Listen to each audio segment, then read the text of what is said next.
প্রধানমন্ত্রীর সফর সম্পর্কে পটুয়াখালীর জেলা প্রশাসনের প্রস্তুতি জানাতে সরাসরি যোগ দিচ্ছেন সহকর্মী জহিরুল ইসলাম। জহিরুল, কাল পটুয়াখালীর কলাপাড়ায় যাচ্ছেন প্রধানমন্ত্রী, তার সফরকে ঘিরে কি ধরনের প্রস্তুতি নিয়েছে স্থানীয় প্রশাসন?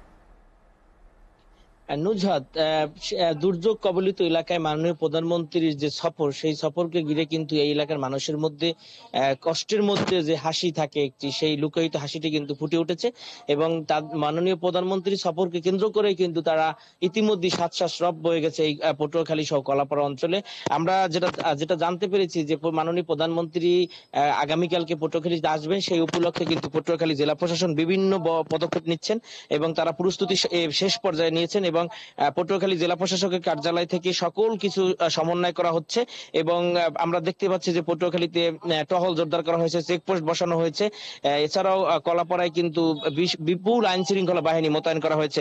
আমরা যেটি জানতে পেরেছি যে মাননীয় প্রধানমন্ত্রী কার্যালয় সূত্রে, সেটি হচ্ছে তিনি তার গণভবন থেকে তেজগাঁও বিমানবন্দরে সকালে আসবেন। সেখান থেকে তিনি হেলিকপ্টার যোগে মঠবাড়িয়া এবং পাথরঘাটা পরিদর্শন করবেন এবং তারপরে সে খেবুপাড়া সরকারি মডেল বালিকা মাধ্যমিক বিদ্যালয় মডেল স্কুলের যে হেলিপ্যাড রয়েছে তা নদীর পারে, সেখানে তিনি অবতরণ করবেন।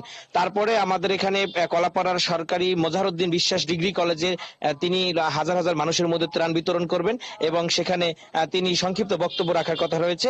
এরপরে মাননীয় প্রধানমন্ত্রী পায়রা তাপবিদ্যুৎ কেন্দ্রের হেলিপ্যাডে সেখানে তিনি যাবেন এবং সেখানে বিভাগীয় পর্যায়ে যে কর্মকর্তা রয়েছে, সরকারি কর্মকর্তা, তাদের সাথে মতবিনিময় যুক্ত হবেন এবং যুক্ত হওয়ার পরে তিনি আবার ঢাকায় ফিরে যাবেন।